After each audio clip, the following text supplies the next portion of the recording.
ഈ പ്രത്യയശാസ്ത്രം പരാജയപ്പെടുവാൻ എന്താണ് കാരണം? കമ്മ്യൂണിസം തുടങ്ങിയത് വളരെ നല്ല ലക്ഷ്യത്തോടു കൂടിയിട്ടായിരുന്നു. ഈ ലക്ഷ്യം നല്ലതാണ്, പക്ഷെ എന്തുകൊണ്ട് ലക്ഷ്യപ്രാപ്തി എത്തിയില്ല? സമൂഹത്തിലെല്ലാവർക്കും സമത്വം എന്ന് പറയുന്നത് നമ്മുടെ രാജ്യത്ത് മാത്രമല്ല, ലോകത്തുള്ള ഒരു രാജ്യത്തിലും അത് ഇല്ല എന്നുള്ളതാണ് വസ്തുത. അപ്പോൾ കമ്മ്യൂണിസം അടിസ്ഥാനപരമായിട്ട് ആ ഒരു പ്രകൃതി നിയമത്തെ അല്ലെങ്കിൽ മനുഷ്യ പ്രകൃതിയെ എതിർത്തിരുന്നു എന്ന് തോന്നുന്നു അല്ലേ? നല്ല രീതിയിൽ പഠിച്ചിട്ടാണോ ഈ ഒരു പ്രത്യയശാസ്ത്രം മുന്നോട്ട് വെച്ചതെന്നാണ് ഞാൻ ചിന്തിക്കുന്നത്. ബസ്സിൽ സൗജന്യ യാത്ര, അല്ലെങ്കിൽ വിവാഹത്തിന് 1 പവൻ സ്വർണം, അപ്പോൾ ഇത് എല്ലാവർക്കും ഇങ്ങനെ കൊടുത്തു കഴിയുമ്പോൾ അത് അർഹതപ്പെട്ടവർക്കാണോ കിട്ടുന്നത്? ഞാൻ എങ്ങനെയാണ് താങ്കളുമായിട്ട് ഇൻട്രാക്ട് ചെയ്യുന്നത്? എൻ്റെ ഗുണങ്ങൾ ഏതാണെന്ന് എനിക്കും തിരിച്ചറിവുണ്ടാകണം, താങ്കളുടെ ഗുണങ്ങൾ എന്താണെന്ന് താങ്കൾക്കും തിരിച്ചറിവുണ്ടായാൽ നീ എന്താണോ ക്യാരി ചെയ്യുന്നത് അതായിരിക്കും നീ മറ്റുള്ളവരിലേക്കും കൊടുക്കുന്നത്. ഞാൻ സ്വീകരിക്കേണ്ടത് എനിക്ക് മാത്രം ആവശ്യമുള്ളതാണ്. അപ്പം മനുഷ്യൻ നന്നായാൽ മാത്രമേ ഇത് എത്ര നല്ല പ്രത്യയശാസ്ത്രമാണെങ്കിലും അത് സമൂഹത്തിന് പ്രയോജനപ്പെടുകയുള്ളൂ. അപ്പം മൃഗങ്ങൾക്കുള്ള ആ ഒരു സാമാന്യബോധം പോലും നമ്മൾ മനുഷ്യർക്കില്ല.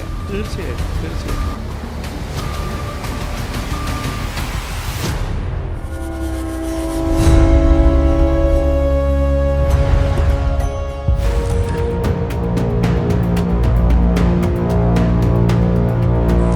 നമസ്കാരം.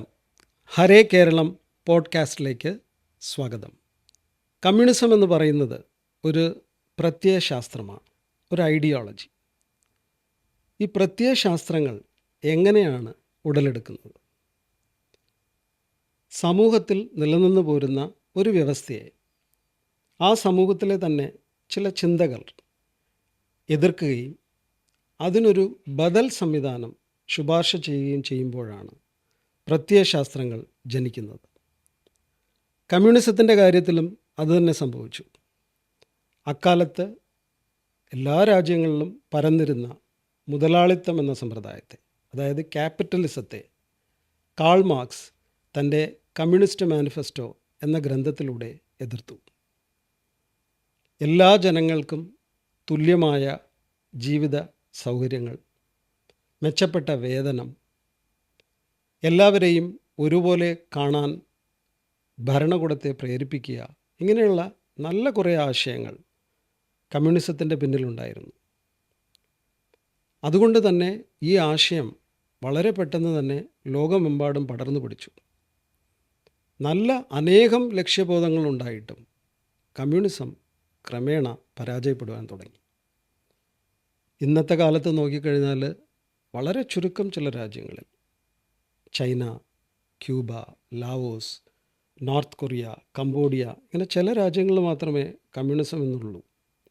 അപ്പം നല്ല ഉദ്ദേശ ലക്ഷ്യങ്ങളോടുകൂടി ആരംഭിച്ച ഈ പ്രത്യയശാസ്ത്രം പരാജയപ്പെടുവാൻ എന്താണ് കാരണം? അതിനെക്കുറിച്ച് ചിന്തിക്കുന്നത് നന്നായിരിക്കും അല്ലേ? തീർച്ചയായിട്ടും. കമ്മ്യൂണിസം തുടങ്ങിയത് വളരെ നല്ല ലക്ഷ്യത്തോടു കൂടിയിട്ടായിരുന്നു. അതിനകത്ത് പറഞ്ഞിരിക്കുന്ന വിഷയങ്ങൾ ഇന്നും പ്രസക്തമായിട്ടുള്ളവ തന്നെയാണ് എന്നാണ് ഞാൻ വിശ്വസിക്കുന്നത്. കാരണം ഇന്നും നമുക്ക് ഈ സമൂഹനീതി എന്ന് പറയുന്നതിന് ഒരു സെപ്പറേറ്റ് മിനിസ്ട്രി തന്നെ ഉദാഹരണത്തിന് ഇന്ത്യ മഹാരാജ്യത്തിലുണ്ട് എന്നുണ്ടെങ്കിൽ അതിൻ്റെ കാരണം എന്താണ്? സമൂഹത്തിൽ സമത്വമില്ലാത്തത് കൊണ്ടാണല്ലോ സാമൂഹിക നീതിക്ക് വേണ്ടിയിട്ട് ഒരു മിനിസ്ട്രി, അല്ലെങ്കിൽ താഴേക്കിടയിലുള്ള ജനങ്ങൾക്ക് വേണ്ടിയിട്ട് പ്രത്യേകമായിട്ടുള്ള കാര്യങ്ങൾ ചെയ്തു കൊടുക്കുക എന്നെല്ലാം പറയുമ്പോൾ അതിൻ്റെ അർത്ഥം എന്താണ്? ഇതുവരെ നമുക്ക് ആ കമ്മ്യൂണിസം വിഭാവനം ചെയ്തിട്ടുള്ള ഒരു സമൂഹം, അല്ലെങ്കിൽ അതിനോട് അടുത്ത് നിൽക്കുന്ന ഒരു സമൂഹം, അല്ലെങ്കിൽ സമൂഹത്തിലെല്ലാവർക്കും സമത്വം എന്ന് പറയുന്നത് നമ്മുടെ രാജ്യത്ത് മാത്രമല്ല, ലോകത്തുള്ള ഒരു രാജ്യത്തിലും അത് ഇല്ല എന്നുള്ളതാണ് വസ്തുത. അപ്പോൾ ഈ ലക്ഷ്യം നല്ലതാണ്, പക്ഷെ എന്തുകൊണ്ട് ലക്ഷ്യപ്രാപ്തി എത്തിയില്ല? അതിനെന്തെങ്കിലും സിസ്റ്റമിക്കായിട്ടുള്ള കാരണങ്ങളാണോ ഉള്ളത്? അല്ല, ഈ സമത്വം എന്ന് പറയുന്നത് പ്രകൃത്യാ വിഭാവനം ചെയ്തിട്ടുള്ള വ്യത്യാസങ്ങളെ കണക്കിലെടുക്കാത്തത് കൊണ്ടാണോ ഈ സമത്വത്തിലെത്താൻ പറ്റാത്തത്? ഇല്ല, അത് ശരിയാണ്. കാരണം ഇതിനെക്കുറിച്ച് പറയുമ്പോൾ ഒരു ചെറിയ കഥയാണ് ഓർമ്മ വരുന്നത്. അതൊരു കുളത്തിൽ വലിയ 1-2 മത്സ്യങ്ങളുണ്ടായിരുന്നു. നിറയെ കുഞ്ഞു മത്സ്യങ്ങളുണ്ടായിരുന്നു. അപ്പോൾ ഈ വലിയ മത്സ്യങ്ങൾ എന്നും കുഞ്ഞു മത്സ്യങ്ങളെ വിഴുങ്ങുമായിരുന്നു, ഭക്ഷിക്കുമായിരുന്നു. ഇപ്പോൾ ഒരു ദിവസം ഈ കുഞ്ഞു മത്സ്യങ്ങളെല്ലാം കൂടി ചേർന്നിട്ട് ഈ വലിയ മത്സ്യങ്ങളോട് ചോദിച്ചു, നിങ്ങൾക്ക് ഞങ്ങളെ കഴിക്കാതിരുന്നൂടെ? അപ്പോൾ ഈ വലിയ മത്സ്യങ്ങൾ പറഞ്ഞു അത്രേ, ശരി, ഞങ്ങൾ കഴിക്കാതിരിക്കാം, പക്ഷെ നാളെ മുതൽ നിങ്ങൾ ഞങ്ങളെ കഴിക്കണം. അപ്പോൾ അവർ പറഞ്ഞു, അത് ഞങ്ങൾക്ക് പറ്റില്ല, അത് പറ്റില്ലെങ്കിൽ ഇത് ഞങ്ങൾക്കും പറ്റില്ല. അപ്പോൾ താങ്കൾ പറഞ്ഞതുപോലെ ഇതൊരു പ്രകൃതി നിയമം പോലെയാണ്, സർവൈവൽ ഓഫ് ദ ഫിറ്റസ്റ്റ് എന്ന് പറയുന്നത് പോലെ. ആർക്കാണോ കഴിവ് ധാരാളം ഉള്ളത്, ശക്തി ധാരാളം ഉള്ളത്, അവർക്ക് സ്വാഭാവികമായിട്ട് തന്നെ സമൂഹത്തിലൊരു മേൽക്കോയ്മ ഉണ്ടാവും. അപ്പോൾ കമ്മ്യൂണിസം അടിസ്ഥാനപരമായിട്ട് ആ ഒരു പ്രകൃതി നിയമത്തെ അല്ലെങ്കിൽ മനുഷ്യ പ്രകൃതിയെ എതിർത്തിരുന്നു എന്ന് തോന്നുന്നു, അല്ലേ? അതായത് എനിക്ക് തോന്നുന്നത് ശരിക്കും മനുഷ്യൻ്റെ പ്രകൃതിയെ നല്ല രീതിയിൽ പഠിച്ചിട്ടാണോ ഈ ഒരു പ്രത്യയശാസ്ത്രം മുന്നോട്ട് വെച്ചതെന്നാണ് ഞാൻ ചിന്തിക്കുന്നത്. കാരണം എല്ലാവരും പറയുന്നത് പോലെ ഈ മനുഷ്യനുള്ള ഗ്രീഡ് എന്ന് പറയുന്ന ഈ അത്യാർത്തി എന്ന് വേണമെങ്കിൽ അതിന് നെഗറ്റീവായിട്ട് പറയാം, അതിനെ പക്ഷേ പോസിറ്റീവായിട്ട് പറയുകയാണെങ്കിൽ അംബീഷൻ എന്ന് പറയാം. അപ്പോൾ നമുക്ക് തന്നെ അറിയാം, നമ്മുടെ പരിചയത്തിൽ തന്നെയുള്ള പല വ്യക്തികളും ചിലർക്ക് മറ്റു ചിലരേക്കാൾ കൂടുതൽ ഇച്ഛാശക്തിയുണ്ട്, അതിലേക്ക് പ്രയത്നിച്ച് വിജയിപ്പിക്കാൻ വേണ്ടിയിട്ട് അവർ പ്രയത്നിക്കാൻ തയ്യാറാണ്. പക്ഷെ അതേസമയം നമ്മൾ കാണുന്ന നമ്മുടെ തന്നെ സുഹൃത്തുക്കളിൽ നമുക്ക് കാണാൻ കഴിയും, അല്ലേ? ചിലർ കൂടുതൽ പ്രയത്നിച്ച് അവരുടെ ആ ഇച്ഛാശക്തി പ്രകാരം അവരുടെ ലക്ഷ്യത്തിൽ എത്തിച്ചേരാൻ അവർ ട്രൈ ചെയ്യുന്നുണ്ട്, അവർക്ക് പറ്റുന്നുണ്ട്. മറ്റു ചിലരുണ്ട് ഉള്ളത് മതി എന്ന് പറഞ്ഞിരിക്കുന്നവർ. അപ്പോൾ ഇനിയിപ്പോൾ ഒരു കമ്മ്യൂണിസം വന്നാലും ഇവർ തമ്മിൽ എങ്ങനെ സമത്വം ഉണ്ടാകും? കാരണം ഇവരുടെ ഇൻട്രിൻസിക് നേച്ചർ, ഇവരുടെ പ്രകൃതിയാവുള്ള ജന്മനാവുള്ള ഇവരുടെ സ്വഭാവം എന്ന് പറയുന്ന ഒന്നുണ്ടല്ലോ. അപ്പോൾ അത് രൂപീകരിക്കപ്പെടുന്ന ഇടത്ത് വേണം ഈ സമത്വത്തിന് വേണ്ടിയിട്ടുള്ള ശ്രമം ഉണ്ടാകുമെന്നാണ് എനിക്ക് തോന്നുന്നത്. പക്ഷെ എനിക്ക് തോന്നുന്നു ഈ സമത്വവും അല്ലെങ്കിൽ ഇപ്പം നമ്മൾ പറയില്ലേ നാനാത്വത്തിൽ ഏകത്വം, യൂണിറ്റി ഇൻ ഡൈവേഴ്സിറ്റി എന്ന് പറയുമല്ലോ. അപ്പോൾ ഇത് രണ്ടും എപ്പോഴും സമൂഹത്തിൽ ഉണ്ടാവുമെന്നാണ് തോന്നുന്നത്. ഒരു പ്രത്യേക തലത്തിൽ യൂണിറ്റി ഉണ്ടാവും, വേറൊരു തലത്തിൽ നാനാത്വം ഉണ്ടാവും, ഡൈവേഴ്സിറ്റി ഉണ്ടാവും. അപ്പോൾ ഈ ഡൈവേഴ്സിറ്റിയെ ഒന്നടങ്കം തച്ചുടച്ച് എല്ലാ തലങ്ങളിലും ഒരു സമത്വം കൊണ്ടുവരിക എന്ന് പറയുന്നത് പ്രായോഗികമല്ലെന്ന് തോന്നുന്നു. ഇപ്പോൾ ഉദാഹരണത്തിന് ഒരു കുടുംബത്തിൽ തന്നെ നോക്കിക്കഴിഞ്ഞാൽ, ഒരേ കുടുംബത്തിൽ ജനിച്ച് വീഴുന്ന 3 കുട്ടികൾ, ഒരേ കുടുംബ അന്തരീക്ഷത്തിൽ വളരുന്ന 3 കുട്ടികൾ വ്യത്യസ്ത സ്വഭാവക്കാരായിട്ട് വ്യത്യസ്ത വാസനകളോടുകൂടിയാണ് വളർന്നു വരുന്നത്. അപ്പോൾ അവരെല്ലാം ഒരേപോലെ എങ്ങനെ ആക്കി തീർക്കും? അത് സാധ്യമല്ലല്ലോ. അതായത് ഈ സമത്വം എന്ന് പറയുന്നതിനകത്ത് ഈ കമ്മ്യൂണിസ്റ്റ് പ്രത്യയശാസ്ത്രം മുന്നോട്ട് വയ്ക്കുന്ന സമത്വം എന്ന് പറഞ്ഞു കഴിഞ്ഞാൽ എനിക്ക് തോന്നുന്നത് അത് കൂടുതലും ബാഹ്യമായ ഘടകങ്ങളെ ആശ്രയിച്ചിരിക്കുന്ന ഒരു സമത്വമാണ്. അതായത് നമുക്കെല്ലാവർക്കും ഒരുപോലെയുള്ള ധനമുണ്ടായിരിക്കണം, അല്ലെങ്കിൽ നമുക്കെല്ലാവർക്കും ഒരുപോലെയുള്ള വീടുകളിൽ നമ്മളെല്ലാവരും വസിക്കണം, നമുക്കെല്ലാവർക്കും ഒരുപോലെയുള്ള ആഹാരം കഴിക്കാനുള്ള ഒരു കപ്പാസിറ്റി നമുക്കുണ്ടായിരിക്കും. ഇതൊക്കെയാണ് ഇവരുദ്ദേശിക്കുന്ന സമത്വം, അല്ലെങ്കിൽ കമ്മ്യൂണിസ്റ്റ് പ്രത്യയശാസ്ത്രം വിഭാവനം ചെയ്യുന്ന സമത്വം അങ്ങനെയൊക്കെയാണ്. അത് ഇനിയിപ്പോൾ നമ്മൾ അങ്ങനെ ഒരു സൊസൈറ്റി എസ്റ്റാബ്ലിഷ് ചെയ്താൽ പോലും ഇത് ഒരേപോലെ ഇരിക്കുന്ന ആളുകളിൽ ഒരാൾക്ക് എനിക്ക് ഇതിനേക്കാൾ കുറച്ചുകൂടെ വേഗത്തിൽ പോകണമെന്ന് അയാൾ സ്വയം തീരുമാനിക്കുകയാണ്. അപ്പോൾ അയാളെ നമുക്ക് കുറ്റം പറയാൻ പറ്റും. ഇപ്പോൾ ക്യാപിറ്റലിസ്റ്റുകൾ ചൂഷണം ചെയ്യുന്നു എന്നുള്ളത് തീർച്ചയായിട്ടും അത് നിലനിൽക്കുന്ന ഒരു വാദമാണ്, അതില്ലെന്ന് നമുക്ക് പറയാൻ പറ്റില്ല. പക്ഷേ അതിനെ എതിർക്കുകയും വേണം, അല്ലെങ്കിൽ അതിനെന്താണെന്ന് വെച്ചാൽ ഭരണകൂടം തന്നെ അതിന് ക്യാപിറ്റലിസ്റ്റുകൾ കൂടുതൽ ചൂഷണം ചെയ്യാതിരിക്കാനുള്ള മാർഗങ്ങൾ ഭരണകൂടം ഉണ്ടാക്കേണ്ടതുണ്ട്. പക്ഷേ അതേ സമയത്ത് കൂടുതൽ പ്രയത്നിക്കാനും അങ്ങനെ എനിക്ക് ഒരു ഉയർന്ന സ്ഥാനത്തിൽ എത്തണമെന്നും ഒരാൾ ചിന്തിക്കുന്നുണ്ടെങ്കിൽ അയാളെ പിടിച്ചു നിർത്തുന്നത് ശരിയാണ്. അല്ല, അതിപ്പോൾ നമ്മുടെ കുടുംബങ്ങൾ നോക്കിയാൽ തന്നെ ഇപ്പം നമ്മുടെ കുട്ടികൾ ഇപ്പോൾ പാസ് മാർക്ക് എടുത്താണ് ഒരു എക്സാം പാസ്സാവുന്നത്. പക്ഷെ നമ്മൾ അതിൽ ഹാപ്പിയല്ല. നമ്മൾ പറയുന്നത് നിനക്ക് ഇതിനേക്കാളും കഴിവുണ്ട്, നീ വിചാരിച്ചാൽ നല്ല ഫസ്റ്റ് ക്ലാസ്സോടുകൂടി പാസ്സാവാം. ഫസ്റ്റ് ക്ലാസ് വാങ്ങിക്കഴിഞ്ഞാൽ നമ്മൾ ഡിസ്റ്റിങ്ഷൻ എടുക്കാമെന്ന് പറയും, അത് കിട്ടിക്കഴിഞ്ഞാൽ റാങ്കിന് ട്രൈ ചെയ്യുമെന്ന് പറയും, അല്ലേ? അപ്പോൾ അങ്ങനെ ഒരു മനുഷ്യ സഹജമായിട്ടുള്ള ഉയരാനുള്ള ഒരു വാസനയെ കമ്മ്യൂണിസം മുരടിപ്പിക്കുന്നു എന്നാണ് തോന്നുന്നത്. അപ്പോൾ അത് പാടില്ല താനും. അതായത് പേഴ്സ്യൂട്ട് ഓഫ് എക്സലൻസ് എന്ന് നമ്മൾ പറയുമല്ലോ, അതായത് ശ്രേഷ്ഠമായ ഒന്നിന് വേണ്ടിയിട്ട് പ്രയത്നിക്കുക എന്നുള്ള മനുഷ്യ സഹജമായിട്ടുള്ളൊരു ഗുണത്തിനെ നമ്മൾ തടയാൻ പാടില്ല, സമത്വത്തിൻ്റെ പേര് പറഞ്ഞു. അതുകൊണ്ട് പക്ഷേ സമത്വം വേണമെന്ന് ചോദിച്ചാൽ തീർച്ചയായിട്ടും വേണമെന്ന് ആ അഭിപ്രായം എനിക്ക് ഉണ്ട്. അതായത് എല്ലാവർക്കും ഒരുപോലെയുള്ള അവസരങ്ങൾ നൽകപ്പെടേണ്ടതാണ് എന്നെനിക്ക് തോന്നിയിട്ടുണ്ട്. അതായത് എല്ലാവർക്കും അത് കിട്ടുന്നില്ല എന്നുള്ളൊരു സത്യമാണെന്നാണ് ഞാൻ വിശ്വസിക്കുന്നത്. പക്ഷേ ഈ സമത്വത്തിനെ ഒരുപാട് ഹൈലൈറ്റ് ചെയ്ത് വരുമ്പോൾ കാണുന്ന ഒരു പ്രശ്നം എന്ന് പറഞ്ഞാൽ, ഈ ജനങ്ങൾ, അതായത് നന്നായിട്ട് ഹാർഡ് വർക്ക് ചെയ്യാൻ കഴിവുള്ളവർ, ജീവിതത്തിൽ മുന്നോട്ട് വരാൻ ഉള്ള കെൽപ്പുള്ളവരും, അവരും മടിയന്മാരായി തീരുന്നത് പോലെ തോന്നാറുണ്ട്. അപ്പോൾ അതിനൊരു രസകരമായിട്ടുള്ളൊരു കഥ പറയാറുണ്ട്. ഒരു രാജാവ് ഇതുപോലെ സമത്വം കൊണ്ടുവരണമെന്ന് വിചാരിച്ചിട്ട് ആ രാജ്യത്തുള്ള എല്ലാ കുടുംബക്കാർക്കും ഓരോ പശുവിനെ വീതം നൽകി. എന്നിട്ട് ഒരു വർഷം കഴിഞ്ഞു. അദ്ദേഹത്തിൻ്റെ പിറന്നാളിന് അദ്ദേഹം പറഞ്ഞു, ഇന്ന് പിറന്നാളിൻ്റെ അന്ന് ഒരു വലിയൊരു പാൽപ്പായസ സദ്യ കൊടുക്കുകയാണ്. അപ്പോൾ നിങ്ങളെല്ലാവരും നിങ്ങളുടെ വീട്ടിൽ നിന്നും നല്ല ശുദ്ധമായ പശുവിൻ പാൽ കൊണ്ടുവരണം. അപ്പോൾ ഈ സമത്വമുള്ളത് കൊണ്ട് അപ്പം ഓരോരുത്തർക്കും ചിലപ്പോൾ ഒരു ഫിക്സഡ് ക്വാണ്ടിറ്റി പാൽ കൊണ്ടുവരാൻ പറ്റില്ലല്ലോ. അപ്പോൾ അദ്ദേഹം പറഞ്ഞു, അതുകൊണ്ട് നിങ്ങൾക്ക് കഴിയുന്നത്ര പാൽ കൊണ്ടുവരിക. അപ്പം നിങ്ങൾ ഒരു വ്യക്തി എത്രത്തോളം പാലാണ് കൊണ്ടുവരുന്നതെന്ന് മറ്റുള്ളവരറിയില്ല. അപ്പോൾ അതിനുവേണ്ടി ഒരു ഇരുണ്ട മുറിയിൽ വലിയ പാത്രങ്ങൾ വെച്ചിട്ടുണ്ടായിരുന്നു. അപ്പോൾ ആരും കാണില്ല. നിങ്ങൾ കൊണ്ടുപോയി നിങ്ങളെ കൊണ്ടുവരുന്ന പാൽ അതിലേക്ക് ഒഴിച്ചാൽ മതി എന്ന് പറഞ്ഞു. അപ്പോൾ എല്ലാവരും ഇതുപോലെ വലിയ കലങ്ങളിലും ചെറിയ കലങ്ങളിലൊക്കെ ആയിട്ട് പാൽ കൊണ്ടുവന്ന് അതിലൊഴിച്ചു. അപ്പോൾ അടുത്ത ദിവസം രാവിലെ രാജാവ് പോയി ആ മുറിക്കകത്ത് നോക്കിയപ്പോൾ പാത്രങ്ങളൊക്കെ നിറഞ്ഞിരിക്കുന്നു. പക്ഷെ അതിനകത്ത് പാലല്ല, വെള്ളമാണ് ഉണ്ടായിരുന്നത്. അപ്പം അതിനെന്താ കാരണം എന്ന് വെച്ചാൽ, ഈ ഓരോരുത്തരും എന്താ വിചാരിച്ചത്, അയാളേതായാലും പാൽ കൊണ്ടുവന്ന് ഒഴിക്കുമല്ലോ, പിന്നെ ഞാനെന്തിനാ ഒഴിക്കുന്നത്. അപ്പോൾ അവർക്ക് വേണമെങ്കിൽ പറ്റും. അപ്പോൾ ഈ സമത്വം എന്നൊക്കെ പറഞ്ഞു വരുമ്പോൾ അവരുടെ തന്നെ ഉള്ളിലുള്ള ആ ഒരു അധ്വാനം ചെയ്യാനുള്ള ഒരു ചോദന, അതിനെയൊക്കെ ആൾക്കാർ മാറ്റി കൊണ്ടുവരികയാണ്. അതുപോലെ ഒരു ഗ്രീഡ്, താങ്കൾ പറഞ്ഞതുപോലെ ഒരു ആർത്തി അവരിൽ ഉണ്ടാകുന്നുണ്ട്. അതായത് ഏതൊരു ആർത്തിയാണോ കമ്മ്യൂണിസ്റ്റ് പ്രത്യയശാസ്ത്രം എതിർക്കുന്നത്, അത് തന്നെ കമ്മ്യൂണിസ്റ്റ് പ്രത്യയശാസ്ത്രം നമ്മൾ പ്രായോഗികമാക്കി കഴിയുമ്പോൾ സമൂഹത്തിൻ്റെ തലത്തിൽ അത് എല്ലാവർക്കും ഉണ്ടാകുന്നു. അതോടൊപ്പം തന്നെ ഇതെല്ലാം എനിക്ക് കിട്ടണം എന്നുള്ള രീതിയിലൊരു എൻടൈറ്റിൽഡ് ഫീലിംഗ് നമ്മൾ പറയില്ലേ, അതായത് ഇതെൻ്റെ അവകാശമാണ്, ഇതെനിക്ക് കിട്ടിയേ പറ്റൂ. അപ്പം അങ്ങനെയുള്ള ഒരു മനോഭാവം കൂടെ ഇത് ആളുകളിൽ ഉണ്ടാക്കുന്നില്ലേ?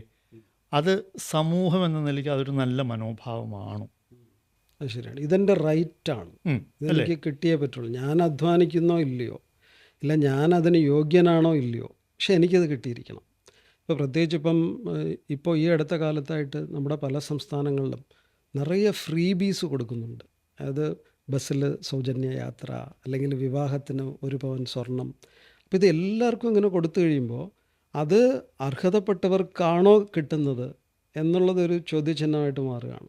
അപ്പോൾ അതും കൂടി കണക്കിലെടുത്ത് വേണം നമ്മൾ ഈ സമത്വം അതിനെയൊക്കെ സമൂഹത്തിൽ കൊണ്ടുവരുവാൻ.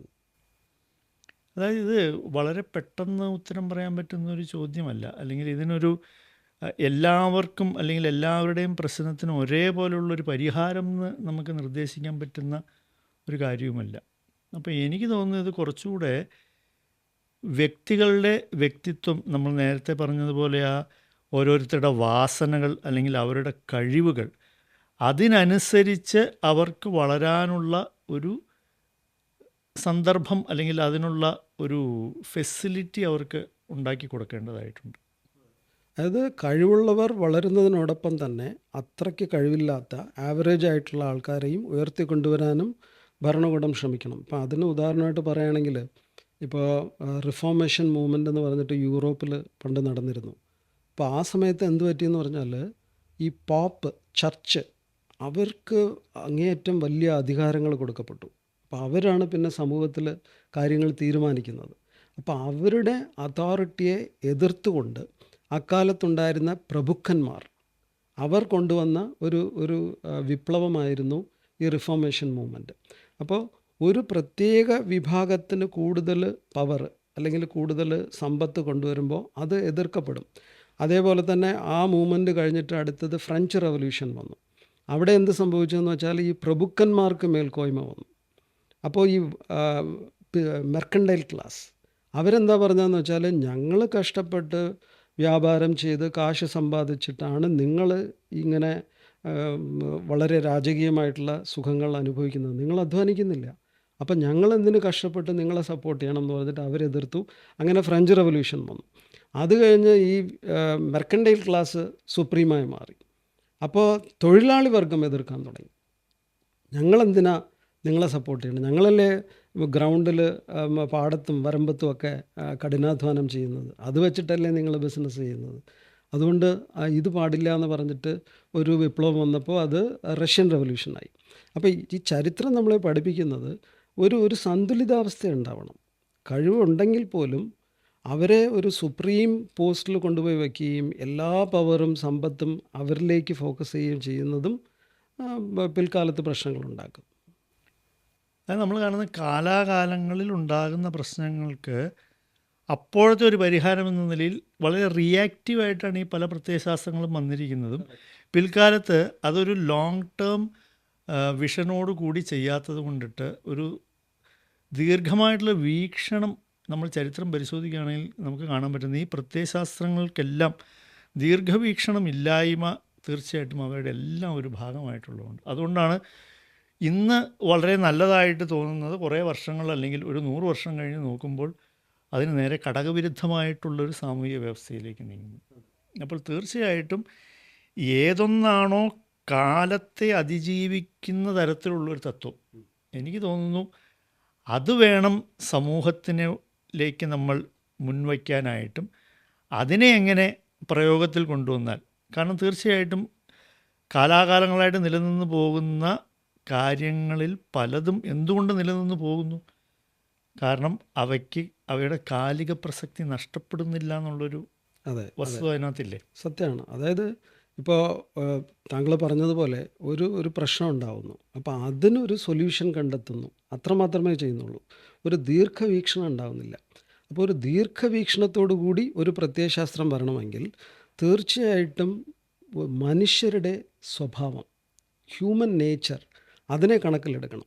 അപ്പോൾ പല പ്രത്യയശാസ്ത്രങ്ങളും ഒരു ഹ്യൂമൻ നേച്ചറിനെ ബൈപ്പാസ് ചെയ്തുകൊണ്ടുള്ള ഒരു സ്റ്റോപ്പ് ഗ്യാപ്പ് സൊല്യൂഷൻസാണ് മുന്നോട്ട് വയ്ക്കുന്നത്. അതുകൊണ്ടാണ് പിൽക്കാലത്ത് അത് പരാജയപ്പെട്ടു പോകുന്നത്. അപ്പം മനുഷ്യരുടെ സ്വഭാവം എന്ന് പറയുന്നത് ഒരു സ്ക്വയർ ബോക്സിൽ നമുക്ക് പിൻ ചെയ്ത് വയ്ക്കാൻ പറ്റുന്നതല്ല. ഓരോരുത്തരും വ്യത്യസ്ത സ്വഭാവക്കാരാണ്.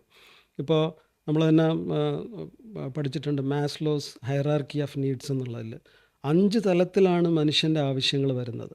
ഇപ്പോൾ തുടക്കത്തിൽ അവന് ചിലപ്പം ആഹാരവും വസ്ത്രവും പാർപ്പിടവും ഒക്കെ മതിയാവും. പക്ഷെ പിന്നീട് അവൻ്റെ നീഡ്സ് മാറുകയാണ്. പിന്നെ അവന് എസ്റ്റീം നീഡ്സ് ഉണ്ട്, ലവ് നീഡ്സ് ഉണ്ട്, അറ്റൻഷൻ നീഡ്സ് ഉണ്ട്. ഫൈനലി സെൽഫ് ആക്ച്വലൈസേഷൻ എന്നുള്ളൊരു തലത്തിലേക്ക്, 5ാമത്തെ തലത്തിലേക്കാണ് അത് പോകുന്നത്. അപ്പോൾ അതിനെയൊക്കെ കണക്കിലെടുക്കുന്നുണ്ടോ ഈ പ്രത്യയശാസ്ത്രങ്ങൾ? അല്ലെന്നുണ്ടെങ്കിൽ സ്വാഭാവികമായിട്ടും അവ പരാജയപ്പെടുക തന്നെ ചെയ്യും. അല്ല, അതാണ് ഞാൻ പറഞ്ഞത്. ഈ പ്രത്യയശാസ്ത്രങ്ങളൊന്നും തന്നെ ഒരു വ്യക്തിയെ ആ വ്യക്തിയായിട്ട് കണക്കാക്കുന്നില്ല. സമൂഹം എന്ന് പറയുമ്പോൾ അവർ വിചാരിക്കുന്നത്, അല്ലെങ്കിൽ ഈ പ്രത്യയശാസ്ത്രം സമൂഹത്തിനെ കാണുന്നത് ഇതിനകത്ത് കുറേ ക്ലോൺ ചെയ്ത് വച്ചിരിക്കുന്ന കുറേ എൻറ്റിറ്റീസ് പോലെയാണ് വിചാരിക്കുന്നത്. അങ്ങനെ നമ്മൾ ഏത് രീതിയിലുള്ളൊരു സൊല്യൂഷൻ കൊണ്ടുവന്നാലും തീർച്ചയായിട്ടും കുറച്ചു കാലം കഴിയുമ്പോൾ ആ സൊല്യൂഷൻ തന്നെ ബാക്ക് ഫയർ ചെയ്യും. അതുമാത്രമല്ല, മറ്റൊരു പോരായ്മ ഈ പ്രത്യയശാസ്ത്രങ്ങളിൽ കാണുന്നത്, മനുഷ്യൻ്റെ ഭൗതിക ആവശ്യങ്ങൾക്ക് മാത്രമാണ് ഇവർ ഊന്നൽ നൽകുന്നത്. പക്ഷെ മനുഷ്യൻ ഒരു ഒരു സോഷ്യൽ അനിമൽ മാത്രമല്ല. അവന് ഇപ്പം ഹിന്ദിയിൽ പറയും റോട്ടി കപ്പട മക്കാൻ, അതുമാത്രം പോരാ. ഓരോ മനുഷ്യർക്കും അവരുടേതായ ഒരു ഇൻഡിവിഡ്വാലിറ്റി ഉണ്ട്. അപ്പോൾ ഇതിനെ കണക്കിലെടുക്കുന്നില്ല. ഇനി നമ്മൾ ആത്മീയ കമ്മ്യൂണിസം, സ്പിരിച്വൽ കമ്മ്യൂണിസം എന്ന് പറഞ്ഞല്ലോ. അപ്പം അവിടെ നമ്മൾ കണക്കാക്കേണ്ട മറ്റൊരു പ്രധാനപ്പെട്ട ഘടകം എന്ന് പറയുന്നത്, മനുഷ്യൻ ഈ കാണുന്ന ശരീരം മാത്രമല്ല, അവൻ ആത്മാവും കൂടിയാണ്. അതാണ് നമ്മുടെ സനാതനധർമ്മം നമ്മളെ പഠിപ്പിക്കുന്നത്. അപ്പോൾ ആത്മാവിൻ്റെ ആവശ്യങ്ങൾ എന്താണ്, അത് കണക്കിലാക്കുന്നില്ല. ശരീരത്തിൻ്റെ ആവശ്യങ്ങൾ, അതിന് ഭക്ഷണം വേണം, അതിന് പാർപ്പിടം വേണം, വസ്ത്രം വേണം, ഇതുമാത്രം പോരല്ലോ. അത് കഴിഞ്ഞാൽ അവൻ്റെ ആവശ്യങ്ങൾ, ഒരു ആത്മാവെന്നുള്ള നിലയ്ക്ക് അവൻ്റെ ആവശ്യങ്ങൾ എന്താണ്, ഇത് കണക്കിലാക്കപ്പെടുന്നില്ല. അതും ഈ പ്രത്യയശാസ്ത്രങ്ങളുടെ ഒരു പോരായ്മയാണ്. ശരിക്കും പറഞ്ഞിട്ടുണ്ടെങ്കിൽ ഇത് നമ്മുടെ ഭാഷയിൽ തന്നെ ഉണ്ട്. ഈ ആത്മസംതൃപ്തി എന്നൊരു വാക്ക് നമ്മളെല്ലാം മലയാളത്തിൽ ഉപയോഗിക്കും, അല്ലേ? അപ്പോൾ ശരിക്കും നമ്മുടെ ഭാഷ തന്നെ വിഭാവനം ചെയ്യപ്പെട്ടിരിക്കുന്നത് ഈ ആത്മാവിനെ ചുറ്റിപ്പറ്റിയാണ്. ഈ ആത്മസംതൃപ്തി ഒരു വാക്ക് മാത്രമല്ല, നമ്മളിങ്ങനെ പല ഭാഷകളിലും ഞാനിങ്ങനെ കാഷ്വലായിട്ട് നോക്കുമ്പോൾ കാണാറുണ്ട്. ഇതിനകത്തെല്ലാം ഒരു വളരെ ഇൻട്രിൻസിക്കായിട്ട് നമ്മുടെ ഭാഷകളിലെല്ലാം തന്നെ ഈ ആത്മീയത എന്ന് പറയുന്നതുണ്ട്.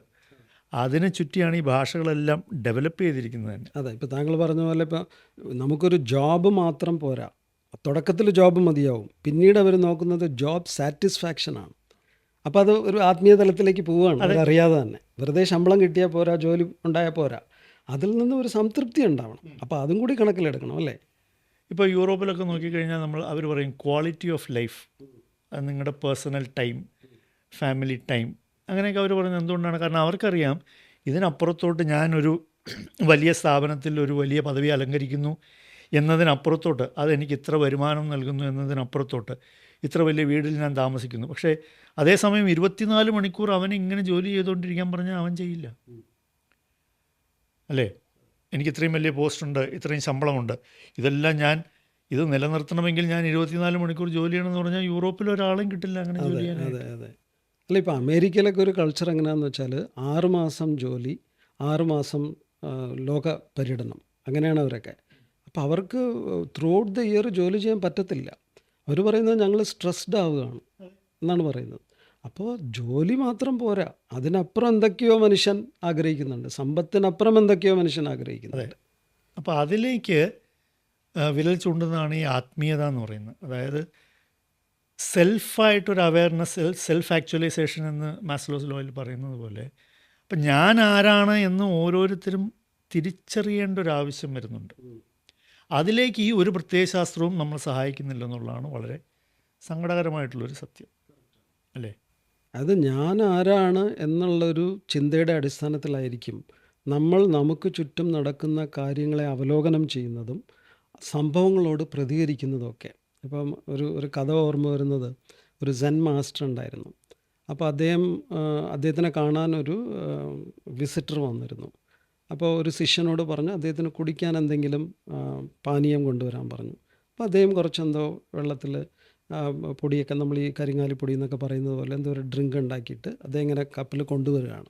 പക്ഷെ കൊണ്ടുവന്നപ്പോൾ പെട്ടെന്ന് ഈ ശിഷ്യൻ്റെ കാല് തട്ടിയിട്ട് ഈ കപ്പിലുണ്ടായിരുന്ന ആ ഒരു വെള്ളം, ആ കരിങ്ങാലി വെള്ളം, അത് ശിഷ്യൻ്റെ കുപ്പായത്തിലും ഈ വന്നിരിക്കുന്ന വിസിറ്ററിൻ്റെ കുപ്പായത്തിലും വീണു. അപ്പം അദ്ദേഹം ഉടനെ അയ്യോ സോറി എന്ന് പറഞ്ഞു, സാരമില്ല എന്ന് പറഞ്ഞു. അതൊക്കെ കഴിഞ്ഞു, ഇപ്പോൾ വിസിറ്റർ പോയി.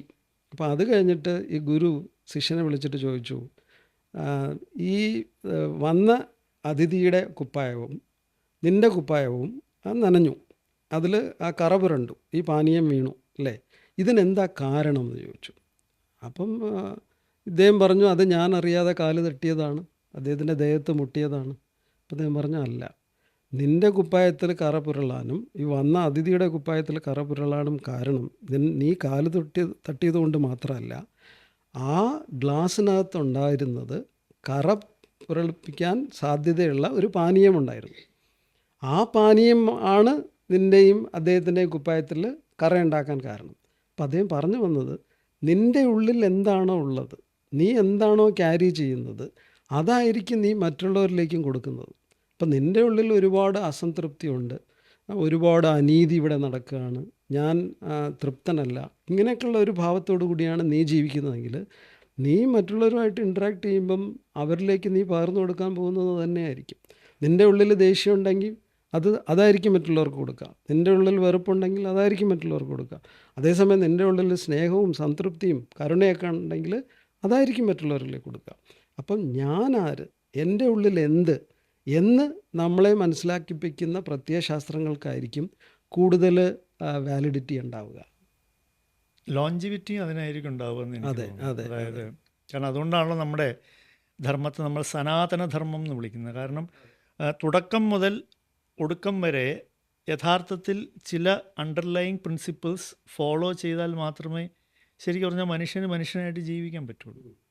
അപ്പോൾ അതിനകത്ത് ഈ പറയുന്ന ഞാൻ ആരാണെന്നുള്ള ഒരു തേടലും അതിനുള്ള ഉത്തരവും അതിനുൻ്റെ തിരിച്ചറിവും, എങ്ങനെയാണ് ഈ പ്രകൃതിയുമായിട്ട് ഞാൻ ഇടപഴകുന്നതെന്നും, എങ്ങനെയാണ് ഞാൻ ഈ പ്രകൃതിയുമായിട്ട് ഞാൻ ഇടപഴകുന്നതും ഈ പ്രകൃതിയാൽ എനിക്ക് കിട്ടിയിരിക്കുന്ന ഗുണങ്ങളുമെല്ലാമാണ് സമൂഹ ജീവിതത്തെ ബാധിക്കുന്നത്. അല്ലെങ്കിൽ മനുഷ്യനൊരു സോഷ്യൽ ആനിമൽ എന്ന് പറയുമ്പോൾ ഞാൻ എങ്ങനെയാണ് താങ്കളുമായിട്ട് ഇൻട്രാക്ട് ചെയ്യുന്നത്?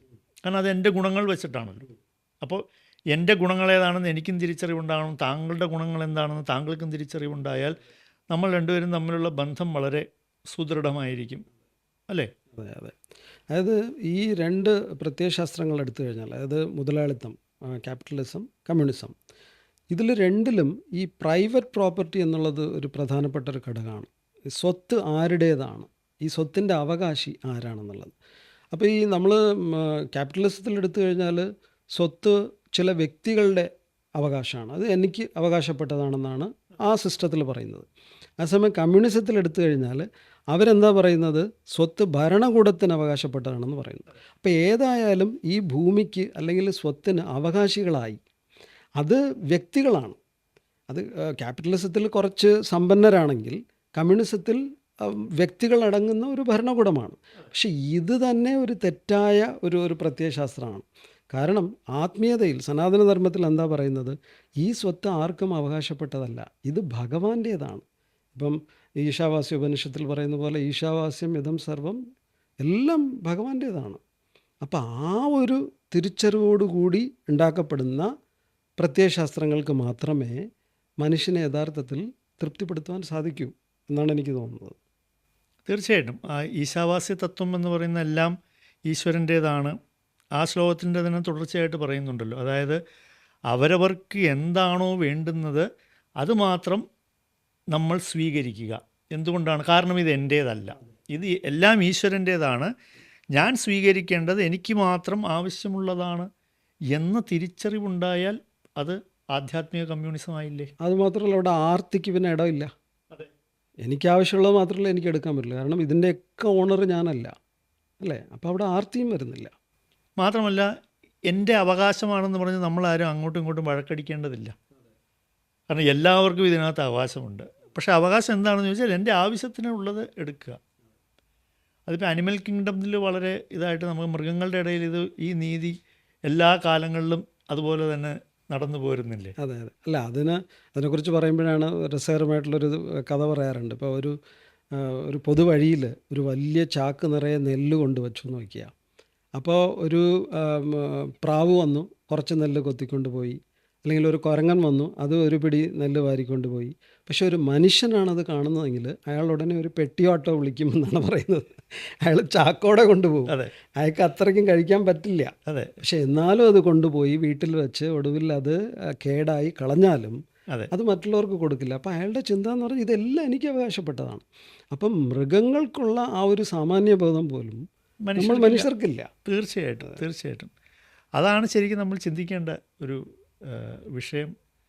അതിലേക്ക് എല്ലാവരും വരണമെങ്കിൽ എല്ലാവർക്കും ഈ പറയുന്ന ഞാൻ ആത്മാവാണെന്നുള്ള ബോധത്തിൽ നിന്ന് മാത്രമേ ഇത് തുടങ്ങുകയുള്ളൂ, അല്ലേ? അതായിരിക്കണം അതിൻ്റെ ഒരു സ്റ്റാർട്ടിങ് പോയിന്റ്. അല്ല, അത് മാത്രമല്ല, ഇപ്പം നമ്മൾ കമ്മ്യൂണിസം എന്ന് പറഞ്ഞാലും ശരി, ക്യാപിറ്റലിസം എന്ന് പറഞ്ഞാലും ലിബറലിസം എന്ന് പറഞ്ഞാലും എന്ത് ഇസം പറഞ്ഞാലും അടിസ്ഥാനപരമായിട്ട് ഇതെല്ലാം ഹാൻഡിൽ ചെയ്യുന്നത് മനുഷ്യരാണ്.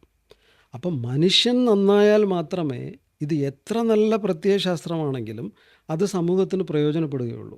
ഇപ്പോൾ താങ്കൾ പറഞ്ഞ പോലെ മനുഷ്യനിൽ ആർത്തിയുണ്ട്, ഇതെല്ലാം എനിക്ക് അവകാശപ്പെട്ടതാണ്, എല്ലാറ്റിൻ്റെയും ഉടമസ്ഥൻ ഞാനാണ് എന്നൊക്കെയുള്ള ചിന്താഗതിയോട് കൂടിയാണ് ഈ ഇസങ്ങൾ, ഈ പ്രത്യയശാസ്ത്രങ്ങൾ ഹാൻഡിൽ ചെയ്യുന്നവർ ജീവിക്കുന്നതെങ്കിൽ ആ ഇസങ്ങൾ എത്ര നന്നായാലും അത് സമൂഹത്തിന് ആത്യന്തികമായിട്ട് പ്രയോജനപ്പെടാൻ പോകുന്നില്ല. ഇല്ല. അപ്പോൾ ഈ ചിന്തകരെന്താ ചെയ്യേണ്ടതെന്ന് വെച്ചാൽ ഈ വലിയ വലിയ പ്രത്യയശാസ്ത്രങ്ങൾ കൊണ്ടുവന്നാൽ മാത്രം പോരാ, സമൂഹത്തിൽ ജീവിക്കുന്ന മനുഷ്യരുടെ മൂല്യങ്ങളെ ഉയർത്തുവാൻ എന്തൊക്കെ ചെയ്യണം, അതിനുള്ളൊരു പ്രയത്നം കൂടി നടത്തണം. എങ്കിൽ മാത്രമേ ഈ പ്രത്യയശാസ്ത്രങ്ങൾ വിജയിക്കുകയുള്ളൂ.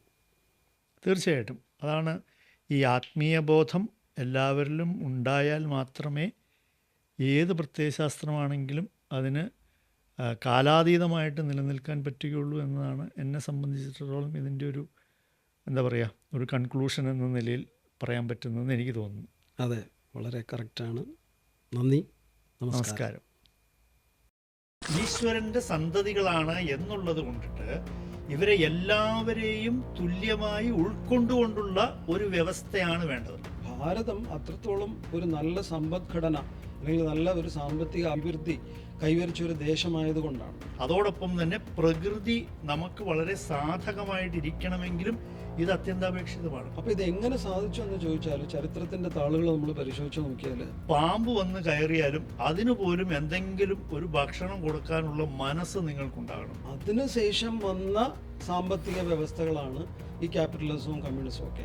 വീട്ടിൽ പാമ്പിനെ ഇരുത്തി പാൽ കൊടുക്കണം എന്നല്ല ഇതിന്റെ അർത്ഥം. അപ്പോൾ ഈ ഒരു ചിന്ത വരണമെങ്കിൽ നമ്മുടെ അടിസ്ഥാനപരമായിട്ടുള്ള വിദ്യാഭ്യാസ സമ്പ്രദായം തന്നെ മാറണം. ഒരു വ്യവസ്ഥിതിയുടെ എന്താണ് അതിൻ്റെ അടിസ്ഥാനപരമായ തത്വം എന്ന് ചോദിച്ചാൽ അത് എല്ലാവർക്കും ഗുണകരമാകണം. അപ്പം അങ്ങനെ ഉള്ളൊരു അവസ്ഥയിലേക്ക് തുല്യനീതി, ഭഗവാനെ കേന്ദ്രബിന്ദുവാക്കിയിട്ടുള്ളൊരു ജീവിത രീതി, ധാർമ്മിക ചിന്ത, ഇതെല്ലാം കൂടി ഒത്തുചേരുമ്പോഴാണ് ഒരു നല്ല സാമ്പത്തിക പ്രത്യയശാസ്ത്രം ഉടലെടുക്കുന്നത്.